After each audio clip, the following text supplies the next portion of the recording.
Hi friends, అందరికీ నమస్కారం. Friends, college చదువుకునే యువతులందరికీ కూడా ప్రధానమంత్రి ఉచిత స్కూటీ పథకానికి సంబంధించి అప్డేట్ అయితే వచ్చింది. ప్రభుత్వం దీనికి సంబంధించి సంచలన ప్రకటన అయితే చేసింది. సో ఆ వివరాలు వీడియోలో తెలుసుకుందాం. వీడియో అక్కడ స్కిప్ చేయకుండా పూర్తిగా చూడండి. అలాగే మీకు తెలిసిన వారికి కూడా షేర్ చేయడం మర్చిపోకండి. ప్రభుత్వం నుంచి వచ్చే ఇలాంటి ముఖ్యమైన అప్డేట్స్ ఎప్పటికప్పుడు తెలుసుకోవడానికి ఛానల్ని తప్పకుండా సబ్స్క్రైబ్ చేసుకోండి. ఇంక వివరాల్లోకి అయితే వెళ్ళిపోతాము.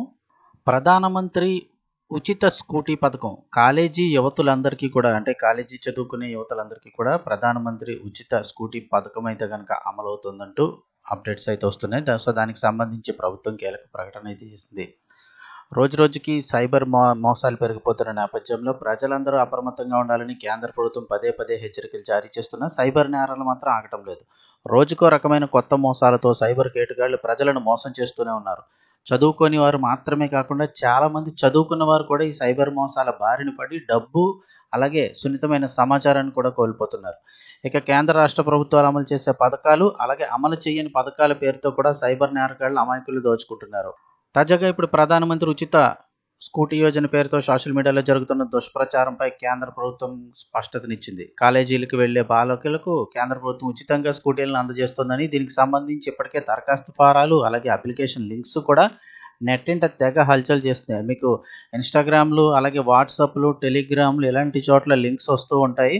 అయితే ఇవన్నీ కూడా పూర్తిగా అవాస్తవమని కేంద్ర ప్రభుత్వానికి చెందిన నోడల్ ఏజెన్సీ అయినటువంటి ప్రెస్ ఇన్ఫర్మేషన్ బ్యూరో పీబీఐ అంటే ఫ్యాక్ట్ చెక్ విభాగం తేల్చి చెప్పింది. మీరు కూడా ప్రధానమంత్రి ఉచిత స్కూటీ పథకానికి బలయ్యారా అంటూ సోషల్ మీడియాలో ఒక పోస్ట్ పెట్టింది. ఈ పథకం కింద చదువుకునే బాలికలకు ఉచిత స్కూటీలు ఇస్తున్నట్లు సోషల్ మీడియాలో జరుగుతున్న ప్రచారం పూర్తిగా నకిలీదంటూ తేల్చి చెప్పింది. కేంద్ర ప్రభుత్వం అలాంటి పథకాన్ని ఏది అమలు చేయడం లేదని పీబీఐ ఫ్యాక్ట్ చెక్ తమ అధికారిక ట్విట్టర్ ఖాతా ద్వారా పోస్ట్ చేయడం జరిగింది. ఇలాంటి తప్పుడు ప్రచార పోస్టులు సాధారణంగా ప్రజలను నకిలీ వెబ్సైట్లకు లేదా ఆ ఫారంలకు మళ్లిస్తాయని పీబీఐ తెలిపింది. అక్కడ వారు పర్సనల్ ఇన్ఫర్మేషన్, బ్యాంక్ నెంబర్లు, ఏటీఎం పిన్ నెంబర్లు, ఆధార్ నెంబర్లు, ఓటీపీ వంటి రహస్య సమాచారాన్ని ఎంటర్ చేయాలని అడుగుతారని, తద్వారా సులువుగా ప్రజల డబ్బును సైబర్ నేరగాళ్లు దొంగిలించే ప్రమాదం ఉందని అయితే పేర్కొన్నారు. సో మీకు వాట్సాప్, ఎస్ఎంఎస్ ద్వారా, ఈమెయిల్ ద్వారా వచ్చే అనుమానాస్పద లింకులపై అస్సలు క్లిక్ చేయొద్దని కేంద్ర ప్రభుత్వం సూచించింది. పర్సనల్ వివరాలు కానీ, బ్యాంక్ అకౌంట్ వివరాలు కానీ, ఓటీపీలు లాంటివి కానీ ఎట్టి పరిస్థితులను ఎవరు అడిగినా వారితో షేర్ చేసుకోవద్దని స్పష్టం చేసింది.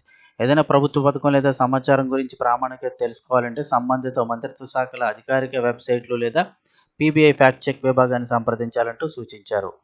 ఇన్ఫర్మేషన్ ఇస్తే తప్పకుండా లైక్ చేయండి. అలాగే మీకు తెలిసిన వారికి కూడా షేర్ చేయడం మర్చిపోకండి. ఎప్పటికప్పుడు అప్డేట్స్ తెలుసుకోవడానికి ఛానల్ని సబ్స్క్రైబ్ చేసుకుని ఫాలో అవుతుండండి.